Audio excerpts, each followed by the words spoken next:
ಕನ್ನಡ ಧ್ವಜಾರೋಹಣ.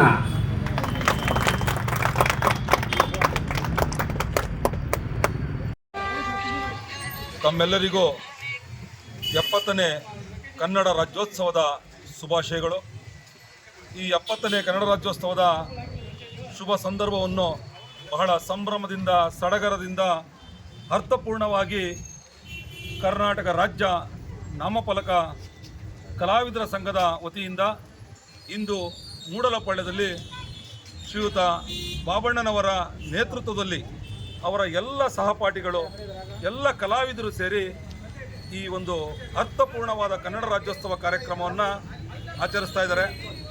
ಈ ಒಂದು ಕಾರ್ಯಕ್ರಮಕ್ಕೆ ಧ್ವಜಾರೋಹಣವನ್ನು ಮಾನ್ಯ ಶಾಸಕರಾದಂತಹ ಸನ್ಮಾನ್ಯ ಶ್ರೀ ಪ್ರಿಯಾಕೃಷ್ಣ ಅವರು ಬಂದು ಈ ಒಂದು ಕಾರ್ಯಕ್ರಮಕ್ಕೆ ಧ್ವಜಾರೋಹಣ ಕೂಡ ನೆರವೇರಿಸಿಕೊಟ್ಟಿದ್ದಾರೆ.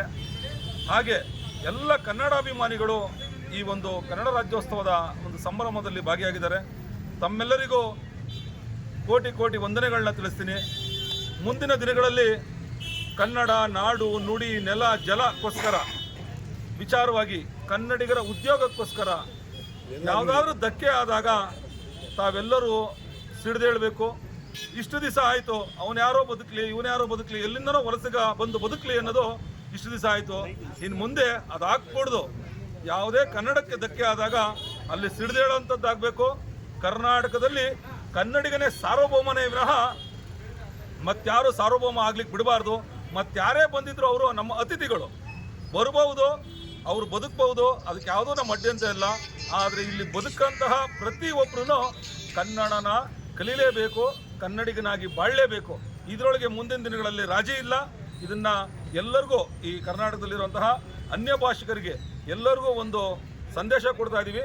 ತಾವೆಲ್ಲರೂ ಇಲ್ಲಿ ಬದುಕೋದಾದರೆ, ಇಲ್ಲಿ ಕಾವೇರಿ ನೀರು ಕುಡಿಯೋದಾದರೆ, ಇಲ್ಲಿಯ ಗಾಳಿ ಬೆಳಕು ಇಲ್ಲ ಸವಲತ್ತುಗಳನ್ನ ಗಳಿಸೋದಾದರೆ ನೀವು ಮೊದಲು ಕನ್ನಡಿಗರಾಗಿ ಬದುಕಂತ ಕಟ್ಕೊಳ್ಳಿ. ಯಾಕೆಂದರೆ ಕನ್ನಡ ತಾಯಿಯ ಋಣ ನಿಮ್ಮ ಮೇಲಿರ್ತದೆ, ಕಾವೇರಿ ಮಾತೆಯ ಋಣ ನಿಮ್ಮ ಮೇಲಿರ್ತದೆ. ಬೆಂಗಳೂರಲ್ಲಿ ಬದುಕಂಥವ್ರು ಕೆಂಪೇಗೌಡರ ವಿಚಾರಗಳು ತಿಳ್ಕೊಳ್ಳಿ, ನಗರ ದೇವತೆ ಅಣ್ಣಮ್ಮ ತಾಯಿಯ ಒಂದು ಏನು ಶಕ್ತಿನ ತಿಳ್ಕೊಳ್ಳಿ. ಯಾಕೆಂದರೆ ಬೆಂಗಳೂರು ಬದುಕಬೇಕಾದ್ರೆ ಎರಡು ತಮ್ಮೆಲ್ಲರಿಗೂ ಗೊತ್ತಿರಬೇಕು. ಕೆಂಪೇಗೌಡರು ನಾಡು ಕಟ್ಟಿದಂತಹ ಕೆಂಪೇಗೌಡರು, ಬೆಂಗಳೂರು ಕಾಯ್ತಾ ಇರ್ತಕ್ಕಂಥ ನಮ್ಮೆಲ್ಲರ ತಾಯಿ ಶಕ್ತಿ ನಗರ ದೇವತೆ ಅಣ್ಣಮ್ಮ.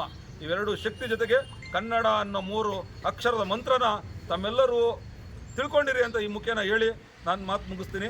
ಸಿರಿಗನ್ನಡಂ ಗೆಲ್ಗೆ, ಸಿರಿಗನ್ನಡಂ ಬಾಳ್ಗೆ. ಜೈ ಕರ್ನಾಟಕ ಮಾತೆ. ಜೈ ಕರ್ನಾಟಕ.